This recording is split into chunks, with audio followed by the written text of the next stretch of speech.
Good evening. Good evening, everyone. Thank y'all so much for coming tonight. I'm extremely excited. Anytime I get a chance to work with community to make a great change, I get really excited. So thank you for coming to tonight's Community Connect. I'll introduce myself and then I'll pass it to the Commission Shift team to introduce themselves. My name is Jonathan Warren. I'm the Senior Organizing Manager for Commission Shift and tonight's host. And with that, I'll pass it to Jose. Hi, everybody. Thank you for joining us. It's a pleasure having you here. And I'm a community organizer for Commission Chip. And I usually go out there and do a lot of grassroots work and basically try to teach people, who we are and what the Rubber Commission of Texas really does. So thank you for being here. Thanks, Jose. And I'm Virginia Palacios. I'm the executive director of Commission Shift based in Laredo, Texas. And just to give folks some context, we've been working on this particular issue for about 5 years. So every year that this monitoring and enforcement plan has come up since we were founded in 2021, we've had people commenting on it. And so we really appreciate y'all being with us here today to learn more about the monitoring and enforcement plan. And I'll pass it back to Jonathan. Thank you all so much for that. And with that done, let's get started. So, what do we want to accomplish tonight through this presentation? First, we want to provide an understanding of what the monitoring and enforcement plan is and what exactly the plan covers. Then we want to create the capacity for you to share your stories about the impacts of oil and gas on your life, your health, and your community. And then last, we want to take your stories and provide them to the Railroad Commission so that we can influence the Railroad Commission to be better stewards of our communities and the environment.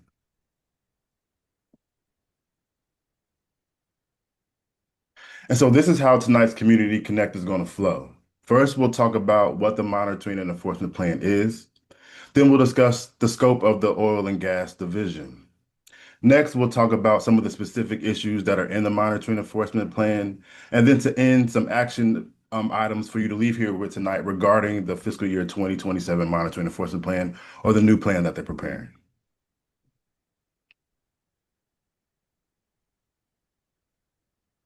Okay, so Texas Oil and Gas Agency, the Railroad Commission, is required by state law to develop a monitoring and enforcement plan every year. And in that plan, they're supposed to inform us, the community, exactly how they're using those resources to ensure to us that they're keeping us safe and protecting the environment. And so the two goals that you see on your screen are the two goals that are in each year's monitoring enforcement plan, right? So the first goal you see is to accurately demonstrate the commission's oil and gas enforcement activities. And this is related to how the agency proves to us that they're actually doing their job. So here we can think about the availability of data online. We can think about maps and we can think about transparency. And so there's a couple of questions that go along with that we can think about. One, what information do you wish you had? And how would you like the Railroad Commission to make that information available? Now, the second goal you see on your screen is regarding the Railroad Commission using its funds and its staff strategically to ensure public safety and environmental protection. And so for this goal, a question to think about is, what are the highest priority activities you would like to see the Railroad Commission staff work on to better monitor facilities and enforce their rules?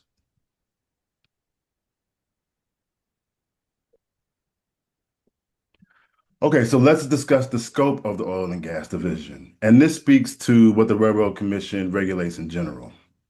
Therefore, the monitoring enforcement plan covers oil, gas, and injection wells, um, waste pits and waste management, underground injection, and geothermal. And what the monitoring enforcement plan does not cover is pipelines, commercial recycling, naturally occurring radioactive material, compressed natural gas, liquefied natural gas, and coal, uranium, or other surface mining. And a little bit more warm up. These are the issues covered by the Railroad Commission in the monitoring enforcement plan. Those are complaints, inspections, enforcement, and transparency. Now, Commission Shift wants to emphasize that the Railroad Commission should be responsive to the Republic and ultimately demonstrate to us that they are holding these oil and gas operators accountable. And with that, I will pass it to Virginia so she can explain to us how our discussions will flow tonight. So we like to give folks an opportunity to tell us what they want to see on the monitoring and enforcement plan so that we can take those notes and incorporate that information into the comments that we will submit to the agency as an organization. But we know that sometimes people don't really want to have a comment attributed to them, or you might want to tell us a story that you don't want to make public or have on the recording yet. So we will go off record during certain sections so that you can feel free to say whatever you want. And then when Jonathan resumes the presentation, we'll go back on record. And then we'll kind of repeat that for each issue area as we walk through the information during this presentation. But this is going to be interactive, so please warm yourself up. We want you to participate, and we want to have a good discussion here. So just wanted to flag that and get you ready for that. And I'll pass back to Jonathan. Thank you, Virginia. And so with that, first we can discuss the Railroad Commission's report on complaints from the most recent monitoring enforcement plan, as showed here on this very exciting and animated slide. So reportedly for fiscal year 2024, there were 556 oil and gas complaints received, of which 491 were resolved. And we want to reiterate that there is still no publicly available complaints database. All right. And just a note to add that Appendix E of the plan describes and goes into some depth and into some detail about how the Railroad Commission handles complaints and the different processes for that. Now, if you have filed a complaint with the Railroad Commission, and then after reading and consulting Appendix E, if you feel that your complaint was handled incorrectly, then you should absolutely, definitely write about that in your comment for the fiscal year 2027 monitoring and enforcement plan. And with that, I'll pass it right back to Virginia. Thanks, Jonathan. Okay, so I'll stop the recording right now. All right. And thank you all for that discussion, and thank you, Virginia, for leading that. That was really great.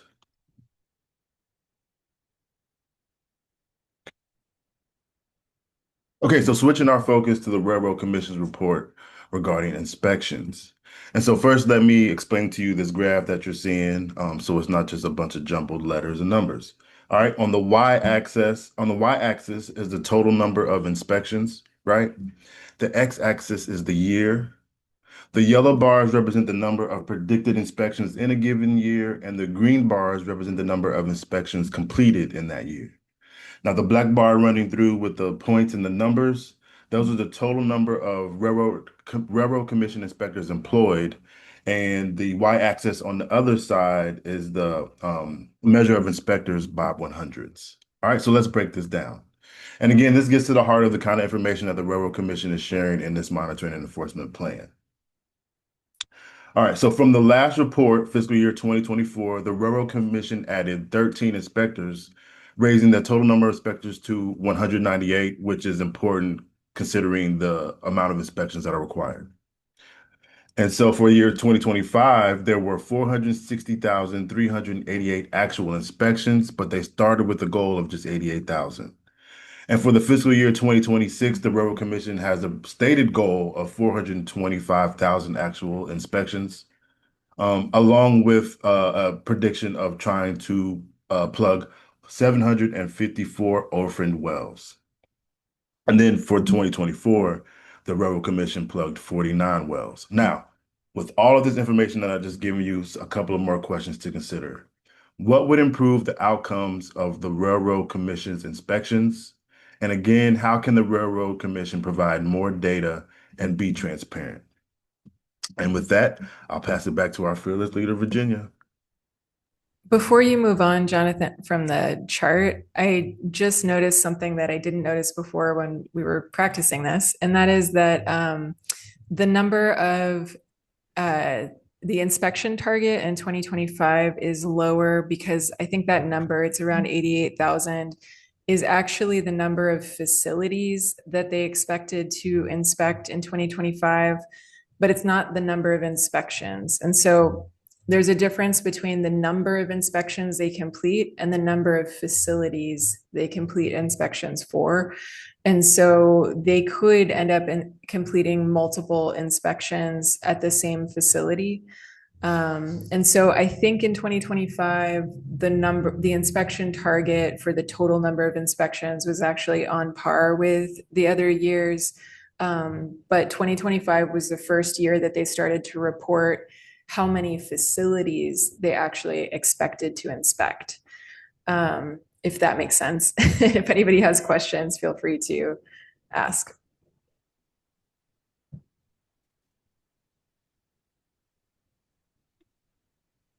Okay, you can go ahead and go to the next slide, Jonathan.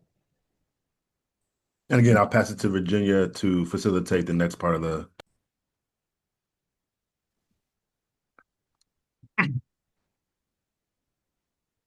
Okay, moving on to the Railroad Commission's report on enforcement.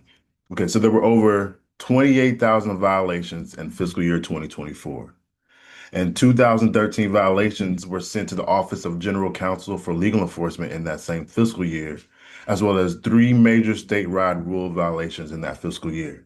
Now, let me define what a statewide major violation is according to the Railroad Commission. And I quote, a safety or pollution-related violation that causes a significant impact to public safety or the environment is accompanied by conditions that indicate a significant impact to public safety or the environment is imminent or is the result of deliberate disregard of commission rules and regulations related to public safety or environmental protection.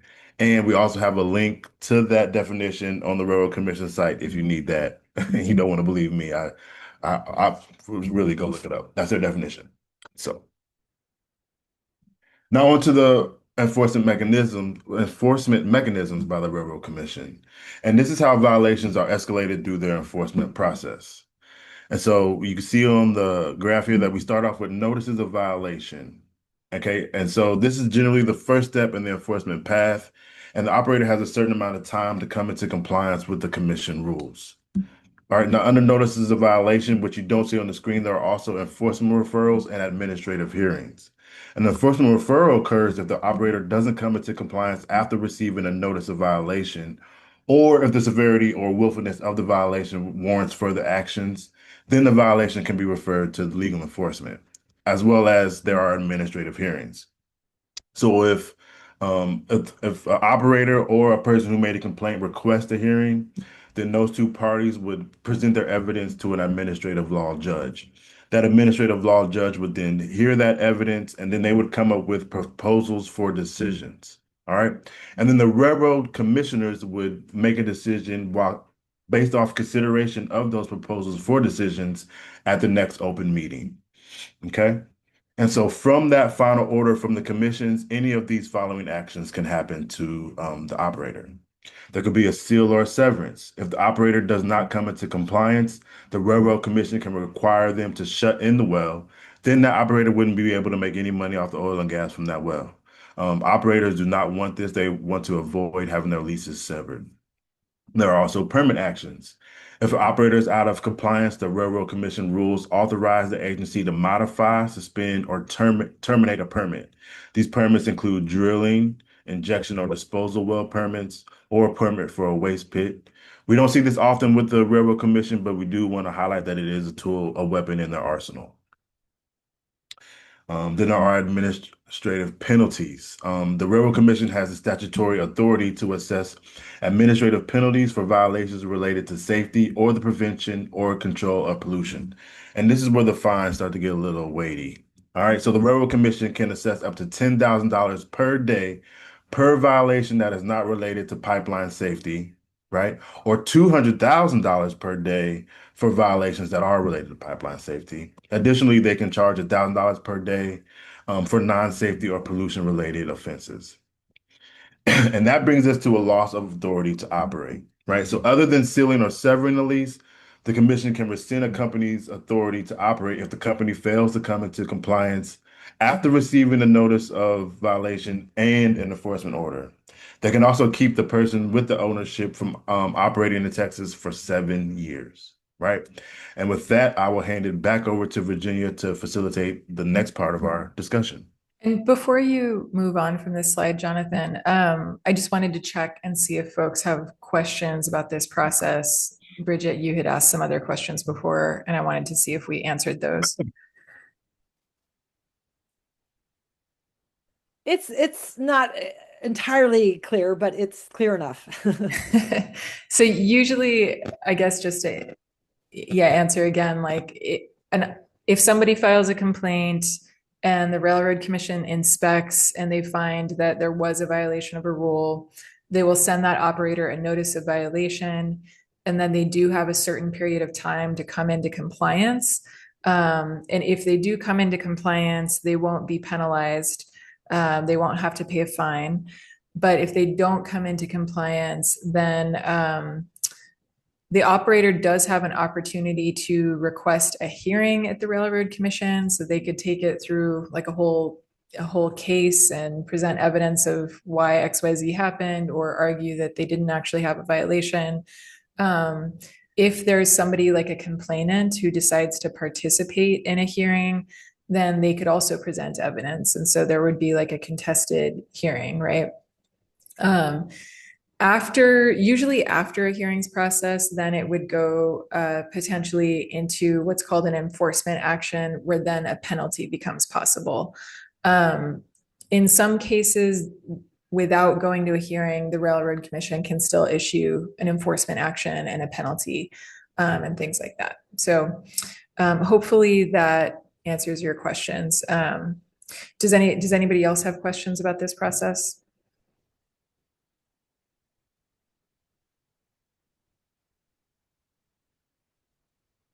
Okay, we can move on. So yeah, I'll hand it back to Virginia to start the next conversation.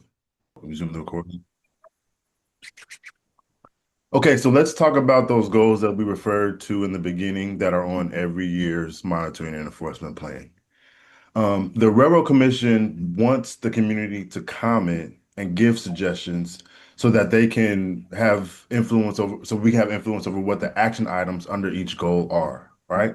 So goal number one, again, is to accurately demonstrate the commission's oil and gas monitoring and enforcement activities.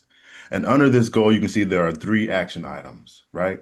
So action item number one is effectively resolve violations using available enforcement mechanisms. And we just had a discussion about the Railroad Commission's enforcement mechanisms and enforcement pathways, right? Action item number 2 is to provide online access to oil and gas records, both contemporary and historical. And this is part of the Railroad Commission's efforts to be more transparent. And it just means that they are working to digitize all of their paper and microfilm records. And then there's action item number 3, establish a statewide task force to study and make recommendations related to preventing the theft of petroleum products in Texas. And this is just part of an effort from the last legislative session, specifically Senate Bill 494. And that brings us to the earlier goal number 2, which is to strategically use the oil and gas monitoring and enforcement resources of the commission to ensure public safety and protect the environment. And this goal also has 3 different action items.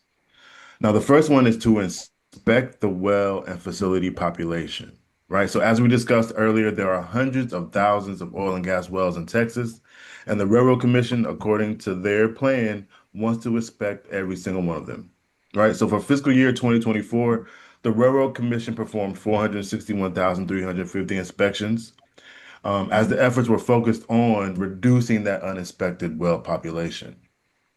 And for fiscal year 2026, the commission predicts that it will perform again 425,000 inspections. Action item 2 that you see here is about plugging orphan wells, right? This is a major issue in Texas, and the Railroad Commission is prioritizing plugging these wells, at least regarding the resources that they're using. So for fiscal year 2024, the Railroad Commission emergency plugged 49 orphan wells with an average cost of about $200,000 per well to plug. And according to the Railroad Commission, due to economic pressures, that pushed the plugging of each well to over $27,000 on average. Now, when it comes to plugging the wells, the Railroad Commission prioritizes the wells based on a system that ranks them based on four different factors. One is well completion, two is well bore conditions, three is well location with respect to sensitive areas, and four, unique environmental, social, or economic concern.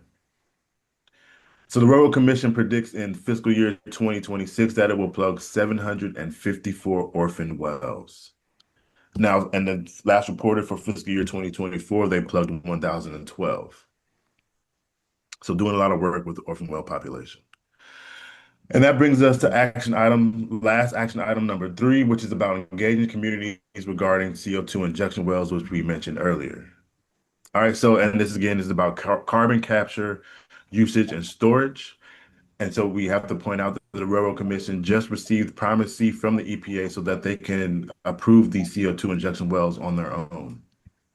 Now, according to the Railroad Commission, with this process, they want to implement a public participation program targeting the communities that will be affected by these CO2 wells. Some of those activities include hosting at least one informational meeting prior to the issuance of a Class 6 well permit, developing draft and final permit support materials and education documents in languages that are appropriate for the interested communities, and providing interpretation services when requested.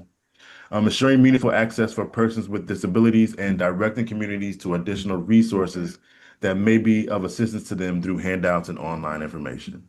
Now, the Railroad Commission wants to highlight that what they would like these operators to do is go into the communities that they are going to be affected by these wells and gather all of their thoughts, concerns, comments, suggestions, and ideas, implement that into their application for the Class 6 well before they even submit it to the Railroad Commission for review and approval. Okay, so that also leads us into the Railroad Commission's work engaging stakeholders. The last release plan promotes how the Railroad Commission is engaging in new efforts to work with industry operators to make sure that they understand the rules and regulations and that they remain in compliance.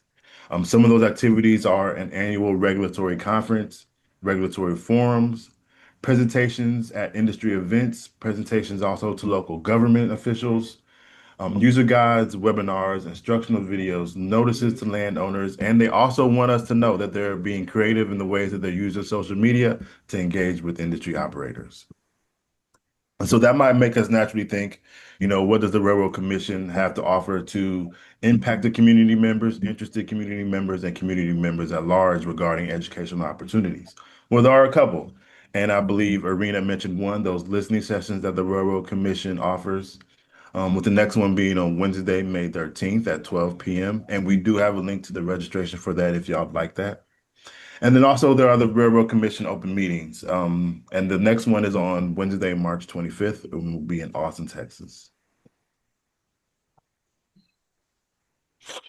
Okay, now as we start rounding third, Commissionership wants to be clear with everyone here tonight about action items and what we want to see the community engage in regarding the upcoming monitoring enforcement plan. So, number one, tell a friend. We all are engaged in this work in our community, so spread the news and the information. The more voices that we can gather, the more powerful we will be with our suggestions to the Railroad Commission and for the plan. And then also submit your comments for the monitoring and enforcement plan. Tell the Railroad Commission your story. You're the only one with the story, and you're the only one who can tell it the way that you can tell it. Your voice is valuable, and it is needed to influence the direction and the future direction of the Railroad Commission. Now, we want to take a quick moment here to highlight some of Commissionership's awesome short guides to complaints and inspections at the Railroad Commission. Referring to our earlier discussion about complaints and inspections, and giving a shout out to Commissionership's Director of Policy, Julie Range, who could not be here tonight, as well as giving a shout out to the University of Texas School of Law Environmental Law Clinic. They created these guides for the community so that we all can more effectively advocate to the Railroad Commission through their complaints and inspections process. Now, about the guides, the sections are designed to stand alone or to work together.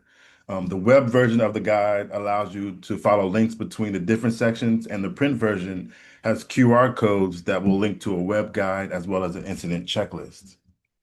And each section provides very helpful information, anywhere from filing the complaint to looking for information about wells on the website, as well as preparing for inspections and a lot more information. They really did a comprehensive job of creating these guides. Now, as we bring it on home, here are some important links and information and resources that we want to highlight for you all based on tonight's presentation. You can see we have a link to the Railroad Commission's Oil and Gas Enforcement Activities page, as well as links to the most recently released Monitoring Enforcement Plan in English and Spanish. And then you see here, we also have a link to our comment template, which will help you craft your comment to be submitted to the Railroad Commission, as well as a link to submit your comment to the railroad or sign on to our letter and join our comments that we submit to the Railroad Commission.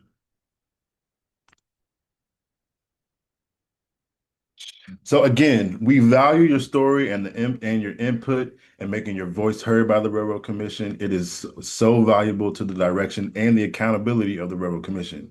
Now, we said all of that to say that submitting your comment is priceless, and that we're here to facilitate that and to make it happen. The comment period for the Monitoring Enforcement Plan for fiscal year 2027 opened up on Monday, March 16th, and it runs through April 16th at 5 p.m. And we have links for you to submit your comment directly to the Railroad Commission, either through their it's an email address this year, as well as a physical address to mail in a comment. And again, also a link to join the Railroad Commission and its comments that it will submit to the Railroad Commission. Join the Commission Shift in the comments that we will submit to the Railroad Commission.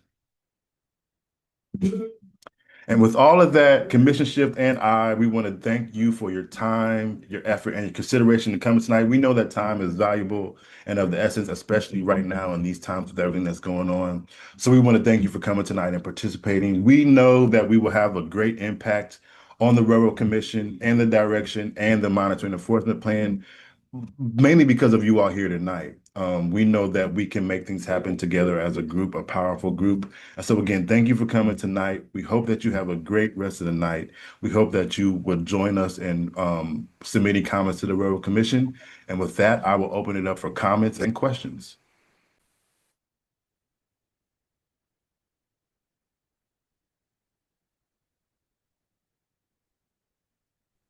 Thank you for hosting this. Thank you all for coming. And I want to say thank you to Virginia, who I can't do this without. She knows this stuff like the back of her hand, and she's getting a lot of stuff done. So Thank you, Virginia. Thank you, everyone, for coming. And again, comments, questions, Virginia's here to answer them all. Many professions have associations or societies that do their own evaluation and monitoring of their profession. And it doesn't seem like the oil and gas industry does, but throws the burden of that onto the public, so that 49 wells the public gets to pay $200,000 a well for something that the oil and gas industry ought to be doing themselves. That's my only comment. Interesting comment that you made there, John. So there is an industry, there's like a regulatory association called the Groundwater Protection Association. And it's made up of different state oil and gas regulatory agencies. And they are supposed to be doing a peer review of the Railroad Commission's Class 2 underground injection well program. Those are the injection wells that are used for disposing of produced water and are used for injecting carbon dioxide or water for enhanced oil recovery. And so that peer review project was announced in 2024, but they still haven't published a report yet. And so it's still kind of happening. One of the issues that I learned about today is that the Railroad Commission, like the state that's being sort of assessed, will get to be a part of the discussion with the people who are doing the assessment before it gets published. And so nothing really gets published without the state that's involved signing off on it. And technically, the Groundwater Protection Council says, they have final say and it's their work publication at the end of the day. But it's not going to be the most unbiased publication once it comes out. And we're still recording, but Bridget, you had brought up some sort of questions and ideas earlier about like underground injection and fractures and earthquakes and things like that. Do you want to talk more about that right now? And we can jot down some notes about what to tell the Railroad Commission. Oh, you're muted. Yeah, well, I'm just kind of curious. It would that whether it be through the Bureau of Economic Geology at University of Texas or something like that, maybe partner to do, because I know that they have done some earthquake kind of monitoring and things. But I worked with the geopressure geothermal wells in Los Alamos where we actively fractured things, and we put out seismic networks and we're mapping where the fractures are going because we were trying to, won't get into all the details of what that technology is. But then I was also involved with some other groundwater or injection wells, and my concern was about the clustering of injection wells in the same area, right? So I'm just curious if there's a way to do more intense seismic monitoring. I don't think that the Railroad Commission would pay for it, but maybe they would, or maybe there's a way to get public funding and public research grants to do that. Because I think, especially, anyway, I think there's an opportunity because, like you said, that they also do geothermal stuff. So there's ways to maybe bring it in to get funding to do this more, like I said, not just monitoring the 2.5 earthquakes, but the ones that are kind of 0 and even negative on the Richter scale are the ones that really tell you where the fractures are happening and can show you where there's going to be potential seepage into ground, and that kind of thing. It sounds like what you're saying is they need to map fracture propagation based on established models, right? Mm-hmm. There is the website TextNet where you can see just like a pin on a map of where the earthquakes have taken place, what magnitude, what date, different information like that. And one thing that's worth knowing is the legislature did approve funds in the last year for the commission to get, I think, 5 FTEs, five new employees to do underground injection investigations. And so they now, as soon as they hire those people, I don't know if they have yet, they should have more people available to do investigations like that. And hopefully a little bit of a budget to work with to, get the necessary tools that they need to do assessments and things like that. But I wonder if there's already existing funding at Bureau of Economic Geology or another state institution that they could partner with to do more of the science and to make it publicly available so that the public can have more peace of mind and so that it's clear the regulator has the information it needs to make permitting decisions. And that might be a whole other can of worms with the regulator actually using information to make a permitting decision, which is what we would like to see. And I think what people assume happens, but doesn't always happen because of the ways that the rules are written, I have a comment to add to that, like what Bridget was saying, kind of not on those wells, but going back to the carbon capture thing. So if that's starting to happen, and what one of your slides said that there's supposed to be kind of a public engagement meeting before a permit is given, and that's supposed to have what the community's concerns are. So if that meeting was well announced, had the information so the public could see that their issues are included, and also have the permit application available so that they can make sure that it matches. And at that same time, they could make sure, and even technically, the technical experts can kind of make sure, yep, this gives the kind of monitoring and the whatever evaluations need to be done kind of to compare. Like that's the time that those would have to be required into the permit. So. And I know that for the most recent Class 6 permits that they considered or approved, there were some public meetings in those locations that the Railroad Commission held. And so I know those are happening to some extent. I just stumbled upon this list earlier today that I'm going to put in the chat. That is the list of active Class 6 permit applications, and there's an application status column that tells you which ones are on hold or have been, there's one that was withdrawn. But there is another page that has more information about the Class 6 applications. And I think that sometimes when they do public outreach, they will at least document what they've done on the Railroad Commission website, so you can see kind of like how far did they go in letting people know there was going to be a public meeting. But it's worth asking for kind of like more interaction on. And I guess, Irina, do you have any specific feedback for the Railroad Commission on like what they should do to make sure that people know about public meetings that are happening in their area? Yeah, I mean, I don't even know how they would, how would they find out? I mean, I guess maybe if it's the same way as listening sessions and at the open meetings, then maybe that's enough. It was interesting at the listening session, it was Paul Dubois, I think that was the name. He said that there's only one carbon capture permit that's been I guess, provided or given. So that I thought that was interesting. Yeah. So. Just one out in West Texas so far, and there's a couple of others that I think already have had their public hearings, and so they're still kind of moving through the process on that. Yeah. So that's good to know, and I'm sure it'll be interesting for anyone who has those near them. Or it actually carbon capture, that's kind of interesting for everyone. I mean, it should be.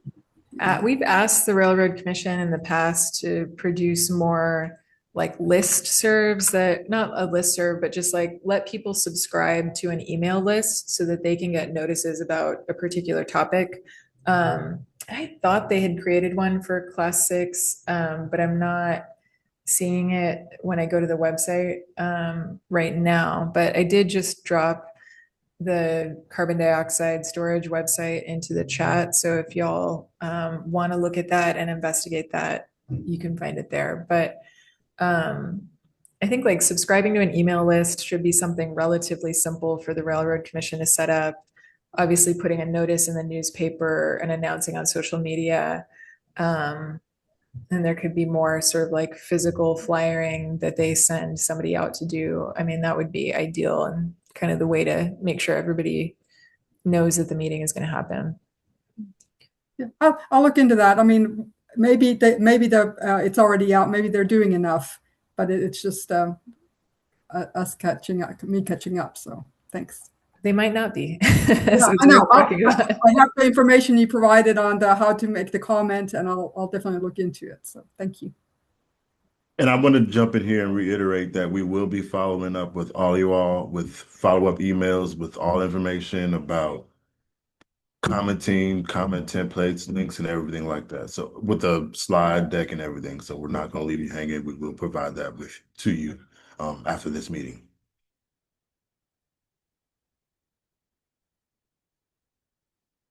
And let me just say thank y'all. This has been a very fruitful, engaging, and energizing conversation. I know that I have more energy to do a little bit more fight for what we need for our environment here in Texas in front of the Railroad Commission. So I just want to say thank y'all for that.